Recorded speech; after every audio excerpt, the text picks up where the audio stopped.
How you doing? I'm Mike Gatty, and welcome to the LGBTQIA playlist podcast. Today I sit down with couple Sam and Jose of the YouTube channel Welcome to Sam Jose.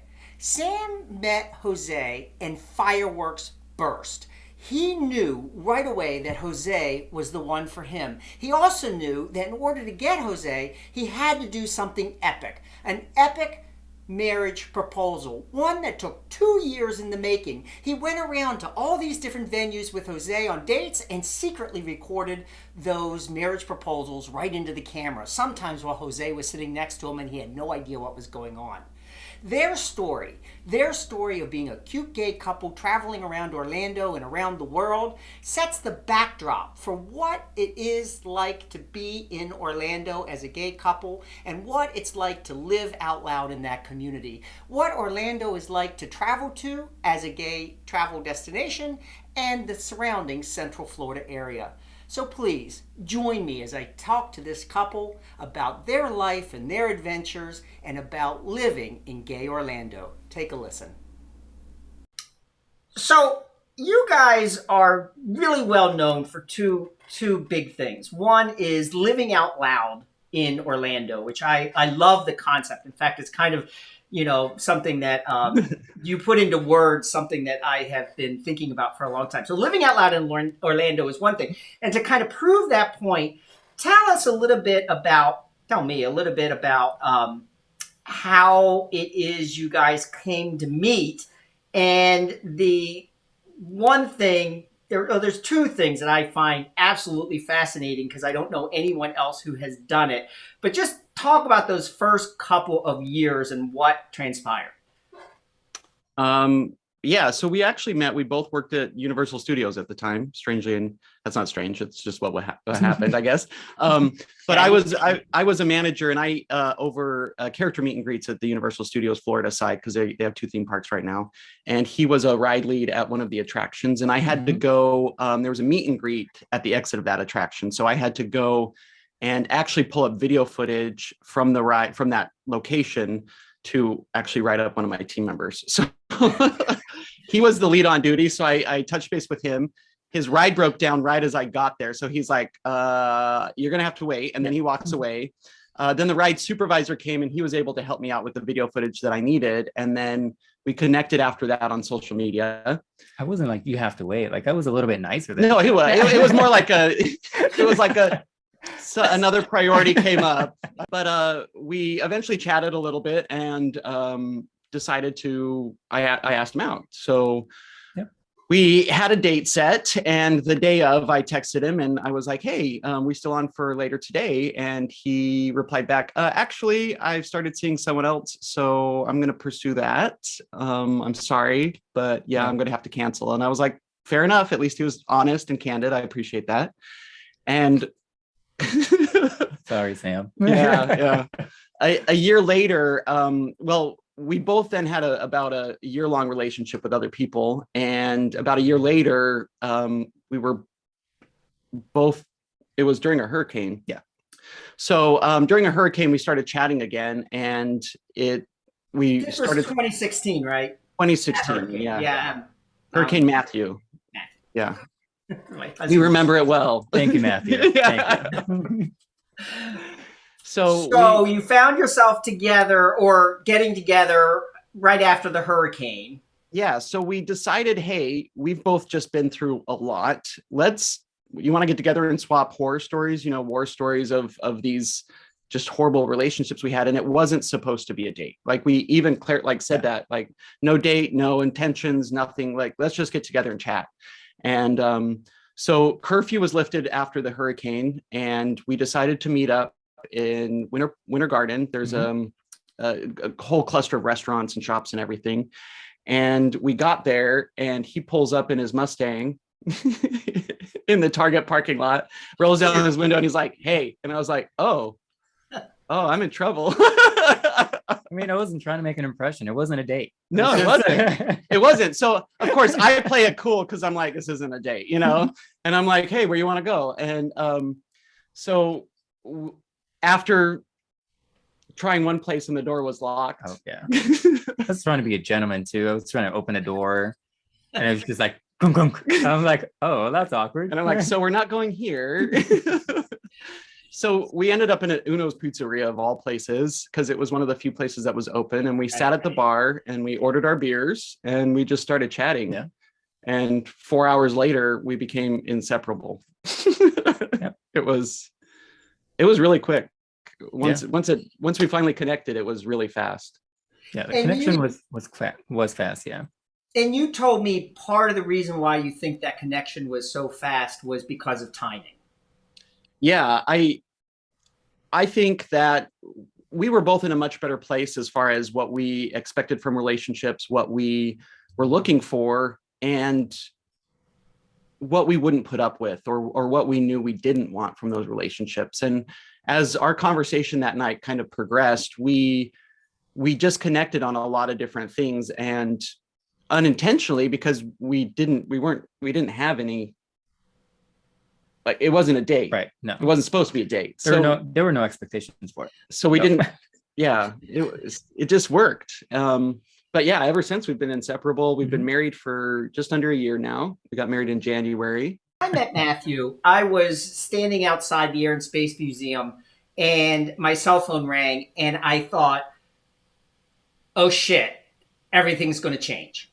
I remember thinking that exactly, like the path that I was on just shifting. And Sam, you described to me and described online in your vlog and your other social media that you had a similar experience to that. And how did you react to that? So from the beginning, I knew, I was like, this is it. Like, I have no other reason to pursue anything else. This is it. So I decided, he always kind of mentioned he likes grand gestures, right? And so I wanted to show to him that from the beginning, I knew that our connection was real and that I wanted to be with him always. So about a month after we started dating, I was at a concert with another friend. We'd already bought the tickets. If I had additional tickets and it wasn't sold out, I would have invited him. I remember that. It was yep. So I started recording proposals, and anytime I was out, or if we were out together, we'd go to concerts, and then I would break away. I'd be like, oh, I got to go use the restroom. And then I'd find a corner somewhat quiet and I would propose to him on video. And so I did this for about 2.5 years. And I had to pause.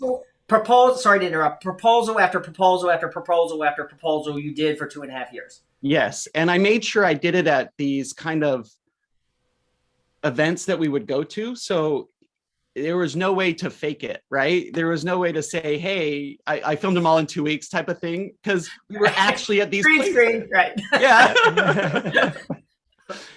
So finally, I decided I was, when the time came and we were able to arrange like this European getaway, I kind of sold it as something else. So we were just going to go on this cruise over in Europe, and he didn't know I was going to propose. And I bought the internet package, and he didn't know that, because we were supposed to disconnect. We were supposed to enjoy the cruise.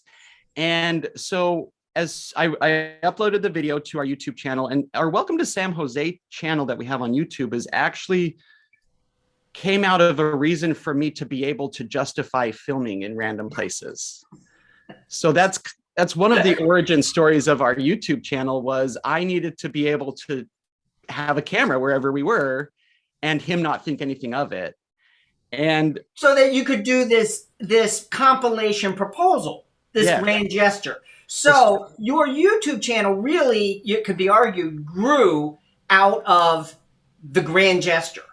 Absolutely. Oh, absolutely. Absolutely. And so I uploaded the video before we left, and I put it to private. It uploaded literally as we were about to get in the Uber to the airport. And so he had no clue. We get on the plane. We flew over to Barcelona. I uploaded it in Barcelona from the hotel room. That's sketchy. I don't know. Because I had the file in my Dropbox. Yes, okay. because I didn't want him to see it. So as soon as we got on the cruise, I linked into the internet package and I made the video active. And then I posted it on social media and was like, hey, this is what I'm doing. I wanted it to, all of his friends, his family, everybody we knew had a chance to watch what I was going to do. And then I showed him the video on the cruise ship. It was the third day of the cruise. Mm-hmm. We were in Central Park on the Oasis of the Seas. And I was like, I have something to show you. So I played the video for him and I was like it already had 1,000 views at that point of just from our friends and stuff. So it was a way for me to kind of include everybody. And then I did post the video afterwards of me actually doing that process and him crying and me crying and yep. So you show him the video, you do the proposal, and the actual proposal wasn't live streamed. No, we posted that. Yeah, that was separate because he didn't know I had the internet package or anything. So you started to be sneaky, right? Okay. All right. So, but then fast forward to the wedding, and where was the wedding held? It was at a winery here in Florida. Well, it was during COVID. So we had set our date well before COVID. We wanted it to be 1/21/2021. So it was January 21st, 2021. So anyway you write it, it's a palindrome. And so we kept the date and we decided we told our family and friends from out of state, we're like, we're going to keep the date. Don't come down. We'll live stream for you so you can all be present. Mm-hmm. And you don't have to worry about the stressors of traveling or if you have immune system issues or anything. We want everybody to be able to be present and enjoy this moment with us without the stressors. So we had a handful of close friends that were local that wanted to be there. And so they were there. And our friend was our officiant. He got ordained online just for it. And he provided a beautiful ceremony for us. And we did it at sunset on this vineyard, which also has a special place in our hearts because we both worked there together for a couple of years. So it was a really nice... It was just a great place to be. And so we had the sunset there. We had a few really close friends. And that day we actually did other things. If you look at our channel, we have a whole wedding day video and then a wedding day wrap-up video. We decided instead of like having the big party and everything, we would do things that meant something to us.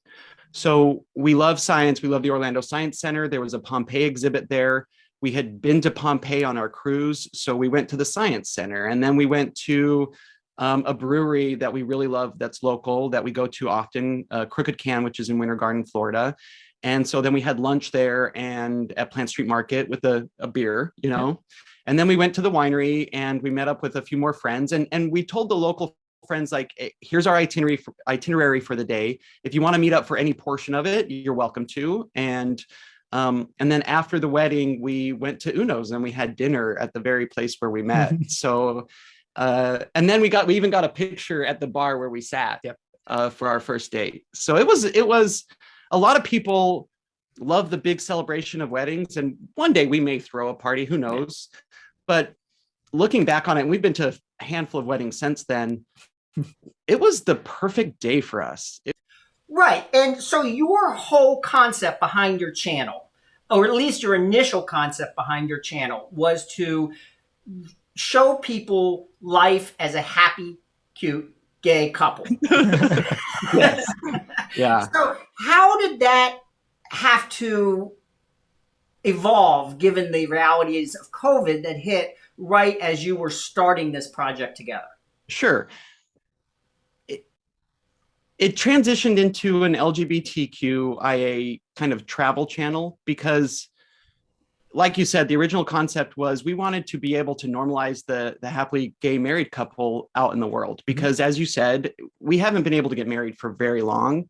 And there's a lot of people that still believe that it's not a true relationship, that it's not a true connection, that we, because we are two men in a relationship, our connection is less strong or less of a real one than a straight couple. So we wanted to be able to be out in the world and showcase that, yes, we're real and we want to enjoy the world just like any other couple. Mhm. And because of that, we would just go to a lot of places. And that's kind of how it transitioned into a travel channel. A lot of our viewers love the Orlando content because it's informative and it kind of showcases things that they may not have sought out through national channels as far as advertisement and stuff. And that brings me to my question. How is Orlando as an LGBTQIA travel destination? Because people think of Florida LGBTQI travel destinations. They think of Miami. They think of Key Sure. West. They think top of mind may not necessarily be Miami, Orlando.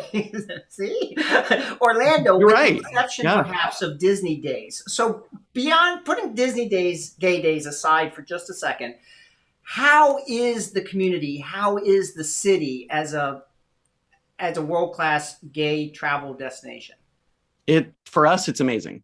And it's definitely changed. I've lived in Orlando close to 20 years. Jose's been here longer than that. So we've definitely seen the city evolve. When I first moved down here, Orlando was a very transient city. And over the last 20 years, it's kind of grown and created a culture of its own as far as a city in and of itself, away from the theme parks, but also incorporating that theme park tourism vibe into everything we do. So it's really great. You get a lot of international with the international tourism that comes in, you get a lot of global brands and world-class type of offerings that only big cities get, but we're not a big city.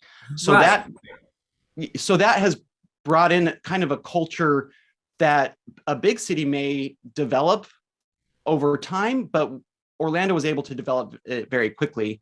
And surprisingly, the pole shooting, as horrific as it was, there was a rally around the LGBTQIA community after the pole shooting that was so comforting for a lot of people. And the businesses that supported, like you go to downtown Orlando and there's still stickers on storefronts that are like safe space for LGBTQ people, individuals. And it was really beautiful to see the Orlando Strong stuff. The Orlando City Soccer Stadium, when they built that, they have 49 seats that are rainbow colored that are dedicated to those that we lost in the pole shooting. And we both know people that we lost that night. So it was a very, even Disney and Universal did this huge thing for all of their cast members. There was five people that were connected with Universal that lost their lives that night.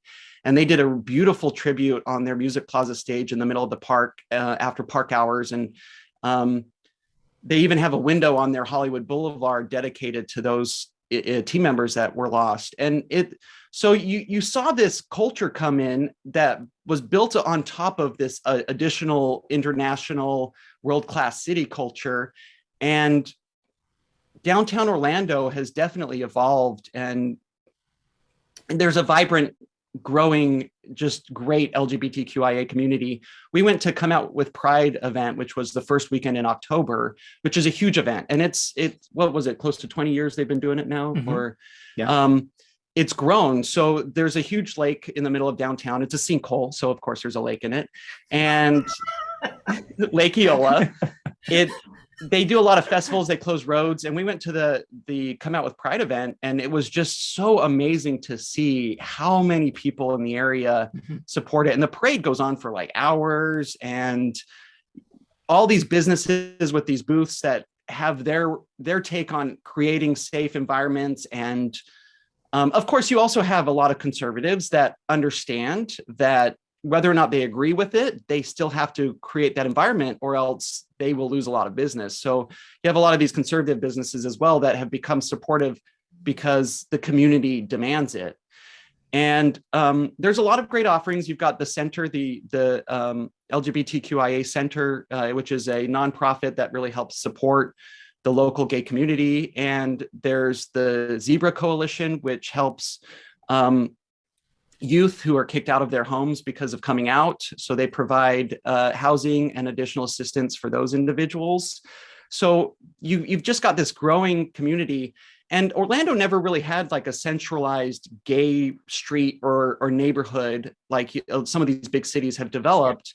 But downtown Orlando, over at least the past 5 years, seems to have more and more businesses that are LGBTQIA owned and cater to the community. And even Parliament House, which was nationally voted one of the best gay clubs in the nation, which they closed last year and tore down. They've announced that they'll be opening a new location in downtown Orlando. So you kind of are seeing a centralization of a gay community throughout the downtown core area as well.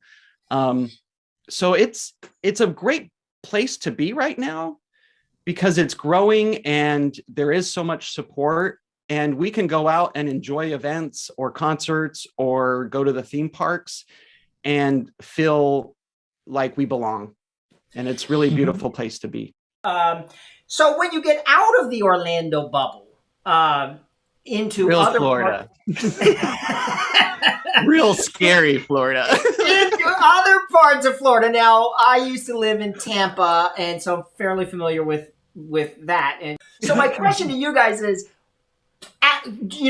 when you get out of the Orlando metropolitan area, gay-friendly area, how is that part of Florida? How comfortable can you be? Are there other travel destinations, LGBTQI travel destinations I may not be familiar with, in Tampa or across by Cocoa Beach? There's some stuff in St. Pete's, right? St. Pete is amazing. We love St. Pete. We've done a couple of travel videos and like 4 or 5 day weekends down there. St. Pete is great because they've got an amazing art and culture scene. They've got some great art museums down there. You've got the Salvador Dali Museum, which is one of the largest collections of Salvador Dali art in the world. Just beautiful pieces. We went there this spring. We tried to get there last year. It didn't happen, but we ended up at the James Museum, which is a Western and American art museum. And we stumbled upon it, beautiful museum. And they had a gay traveling exhibit, which was a photography exhibit from the gay rodeo circuit back in the 80s and whatnot. So, there's a lot of plugs to, you're starting to see a lot of that incorporated into different, into the cities. So Tampa, we've done several trips down there, and we think for us, the places we've gone, Ybor has definitely changed and kind of been cleaned up, and it's got some really great breweries, and it's got a vibrant nightlife. And then St. Pete, they've got some great places. And of course, we do a little bit of research. So a lot of the places we go to, we want to make sure, hey, maybe they have a little rainbow flag on the thing or out front or those type of things. You're seeing a lot more of that because businesses they know gays spend money. They're not stupid. And gays will spend a lot of money if you treat them well. So from that first date that really wasn't a date, when Jose pulled up in his Mustang and looked out and said, "Hey," to Sam, to the epic 2.5-year marriage proposal, and then the live streaming of their wedding on YouTube. Going around Central Florida and gay Orlando, bringing you to those destinations like no other travel vlog. Keep in touch with Sam and Jose. Follow them on YouTube. Welcome to Sam Jose. Meanwhile, if you like this kind of travel podcast where we bring you to different gay travel destinations across the United States by interviewing the LGBTQIA people who live there, then follow along in our adventures. Like this playlist, follow our YouTube channel, subscribe by email. Meanwhile, have a great few weeks, and we'll talk to you soon.